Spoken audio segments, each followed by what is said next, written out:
Hello. Now, I hope you're doing well today.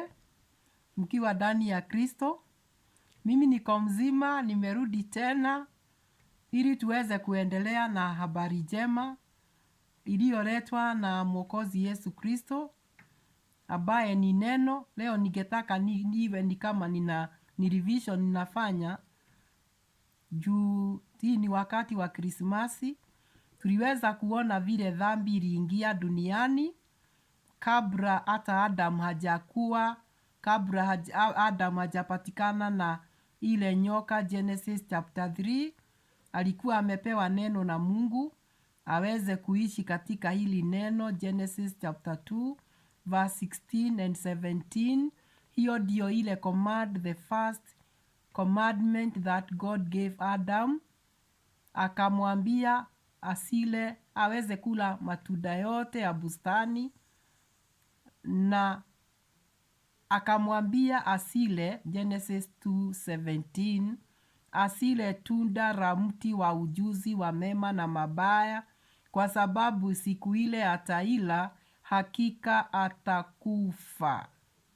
Na tukaona kwamba kabla hatujafika hapo Genesis 2:16 and 17, Genesis 2:9, kulikuwa Mungu alikuwa amemtengenezea bustani, akamweka pale ili aweze mtakuwa mtawala, aweze kutunza uumbaji wa Mungu. Sisi zote tunajua Adamu aliumbwa on the sixth day. Baada ya vitu vyote vimeumbwa, Adam was the last to be formed.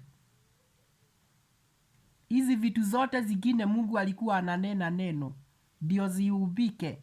Mungu alinenea mavumbi iweze kumea vitu mzuri mzuri, zile tunaona na macho yetu, inapendeza macho yetu. Mungu alinena. Vile vile sisi kwa sababu ni mavumbi, tukipokea neno la Mungu, sisi ni mavumbi. Kwa hivyo tunapopokea neno la Mungu ndani ya mioyo yetu wapendwa, tunanawili, tunakuwa maridadi. Na hii dunia iko na vitu nyingi sana mzuri zinapendeza macho. Ebu tazama wapendwa, kama wakati huu wa Krismasi, vile watu wanatembea hapa kule wakitafuta vitu mzuri mzuri. Yeah? So Adam alikuwa ameubiwa hizo vitu vyote. Then God gave him mandate to dominate. Akapewa mamlaka. He was the prince. Ndiye alikuwa anamiliki utajiri wote wa Mungu. Alikuwa ameaminiwa. Then God rested on the seventh day. Seventh day is a Sabbath. It is the day of rest. Na kuna mahali katika maandiko inasema Yesu Kristo is our Sabbath. Hallelujah. God willing, hii yote tutakuja kuyaangalia. So, tunaona Adam in the garden akiwa in a celebration mood, na Mungu alikuwa anaungana na yeye at the cool hour of the day. Genesis chapter 3 verse 8. Lakini siku moja shetani alikuwa amewatembelea pale, akabadilisha neno. Hayo yote tumeongea vile ile neno alipewa. Shetani akaja, akaleta ujaja, akaiba moyo wa mwanamke. Akamwambia mkila ile tunda mtakufa. Mtafunguka macho mfanane na Mungu. Na tukaona kwamba Adam aliumbwa akiwa anafanana na Mungu. He was created in the image of God and his likeness. Genesis 1 verse 26 and 27. Na sasa tukaona pale kumekuwa na ubadilishaji wa mioyo. Man lost the heart of God and received the heart of Satan. The seed of sin entered in the heart of man. Na kutoka that time, from that time, even God ameongelea kuhusu moyo wa moyo wa mwanadamu in Genesis chapter 6 verse 5. Alitazama moyo wa mwanadamu Mungu akiwa mbinguni. Kwa sababu ya hili tukio la dhambi, akaona hii moyo wa mwanadamu ni muovu kila wakati.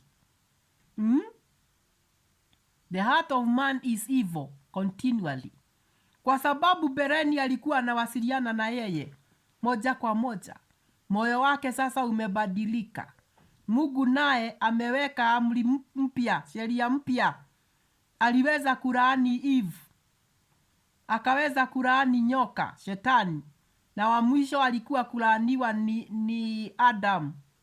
Ukitaka kuyafuatilia hayo, fuata kuanzia nilianzia wapi. Imekuwa ni teaching series, pole pole tu. Sina ujuzi mwingi, lakini kale kaneema kidogo Mungu amenipa. Niliona nikuje wapendwa, ili tutembee pamoja, tuweze kulielewa Biblia vizuri. Hello, praise God. So Adam walipofanya lile kitendo la kula tunda la ujuzi, wamepokea the heart of Satan, kwa sababu yeye ndiye mjanja. Mungu naye akaweka kerubi at the eastern gate. God put a cherub there, akiwa na upanga wa moto, ili aweze kulinda mti wa uzima ulioko kwenye bustani. Tunajua mti wa uzima, tuliona Revelation chapter 2 verse 7 inayoongelelea hiyo yote tulisoma. Sitasoma, enda ulisomee. Genesis chapter 2 verse 7. No, Revelation chapter 2 verse 7. Ni Yohana naye John the Revelator alikuwa anasema atakaye stahimili mpaka mwisho. Revelation, sorry. Revelation chapter 2 verse 7. Inasema hivi: yeye aliye na sikio na alisikie neno hili ambalo Roho ayaambia makanisa. Yeye ashindaye nitampa kula matunda ya mti wa uzima ulio katikati. Nitampa kuula mti wa uzima ulio katika bustani ya Mungu. Haleluya! Yeye atakaye stahimili. Kwa hivyo tunaona Adam hapo bereni walikuwa wanakula mti wa uzima. Genesis 2 verse 9. Mti wa uzima ulikuwa hapo katikati la bustani, pamoja na hii mti wa ujuzi wa mema na mabaya. Na kwa sababu Mungu alisema wakule miti yote, hata mti wa uzima walikuwa wanaila. Kwa sababu hiyo hawakuwa wamekatazwa. Lakini sasa, kwa sababu aliondolewa pale, Mungu hakutaka tena arudi, asije akala ile mti wa uzima, aweze kuishi milele akiwa ndani ya dhambi. Mungu akaweza kutoa Adamu pale. Nasi tukaendelea hapo na tukaona kupitia huyu Adamu, kwa sababu ya hili tukio, tukaweza kuona kwamba sisi wanadamu, Romans chapter 5 verse 12, tukaona kwamba Genesis chapter 5 verse 12 inasema, wherefore as by one man sin entered into the world, and death by sin, and so death passed upon all men, for all have sinned. Kupitia hilo tukio, kifo ikapitia kwako na kwangu, na tukaweza kufa. Tunakufa wapi? Kiroho. Kimwili tunazaliwa tukiwa ndani ya Adamu, tukiwa tumerithi Adamu. Kwa hivyo wewe hauitwi mwenye dhambi kwa sababu ulitenda kitendo, mpendwa. Wewe ni mwenye dhambi kwa sababu wewe ni uzao wa Adamu. Na hili dhambi, Mungu alijua wewe mwanadamu huna uwezo, huna nguvu la kushinda dhambi.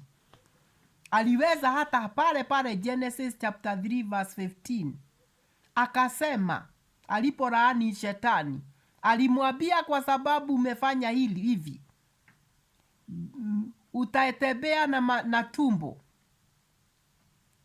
na mbegu ya mwanamke itakugonga kichwa, na wewe utamuuma kisigino. Shetani, tukaona kwamba shetani hali mavumbi. Tunajua hapa pale Genesis 3:19 tunaona Adam ni mavumbi. So mimi anaweza guess alikuwa anaambiwa atakuwa tu anasubua mwanadamu tu. Na diposa tunaona dunia iko na uovu hivi. Hebu tazameni wapendwa, vile dunia iko, kwa sababu ya lile dhambi imetawala dunia. Mwanadamu hana nguvu, hana uwezo wa kushinda dhambi. kwa sababu tunaona wewe sasa kulingana na wewe ni wa uzao. Na nimesema leo ninarudia, tafadhali ukitaka kuelewa haya mambo yote, rudi from the first video niliweka, ukuja tu pole pole, na huwa nafanya short scripts,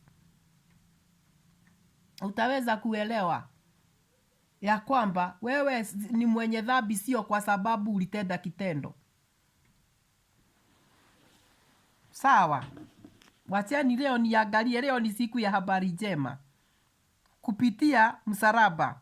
So nataka niongee kuhusu sasa Warumi 3 mstari wa 22.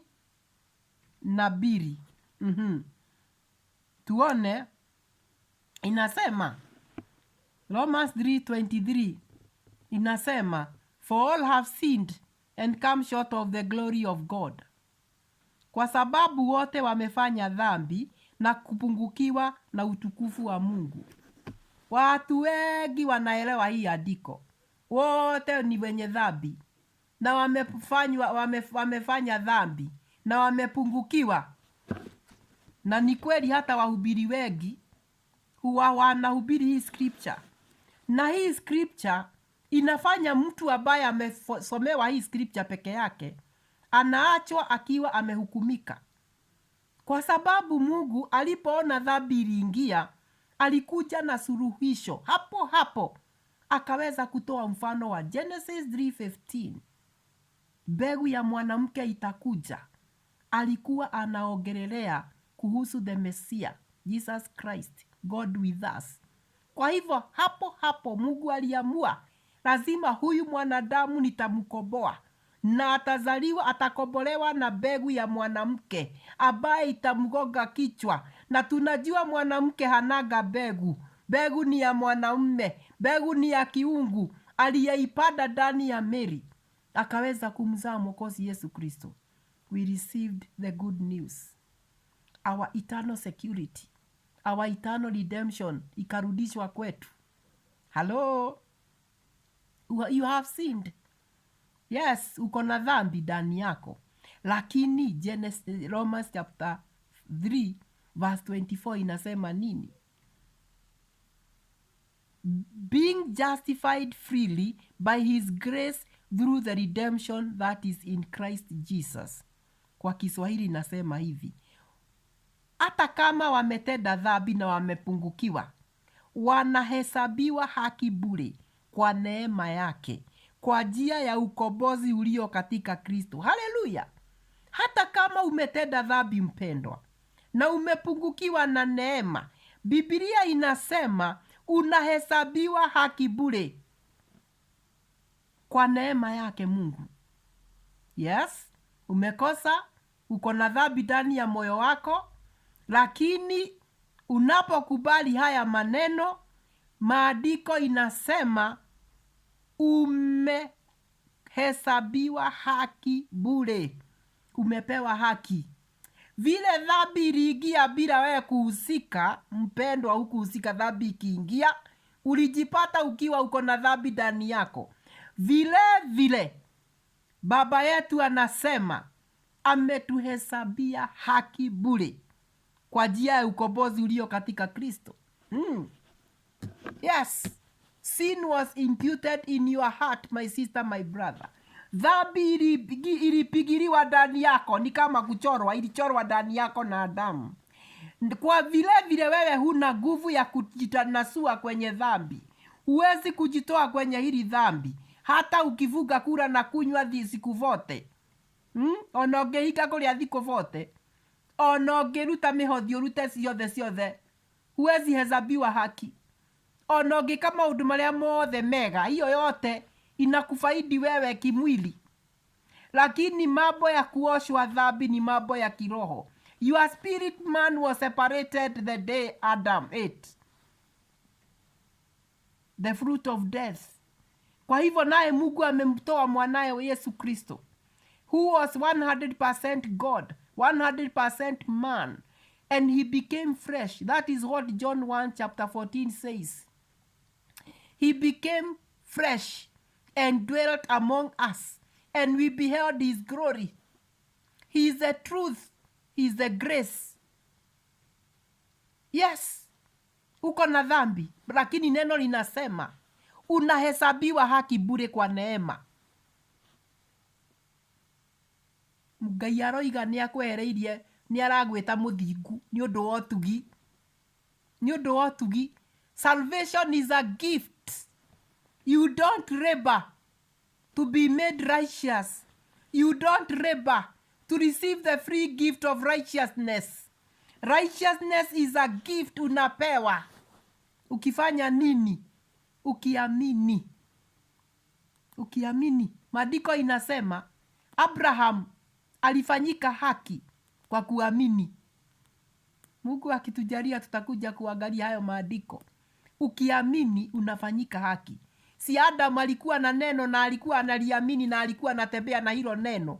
Alipopokea neno la kishetani, si aliweza kupandwa mbegu sasa ya uovu ndani yake. Na huu uovu mnaona matunda yake.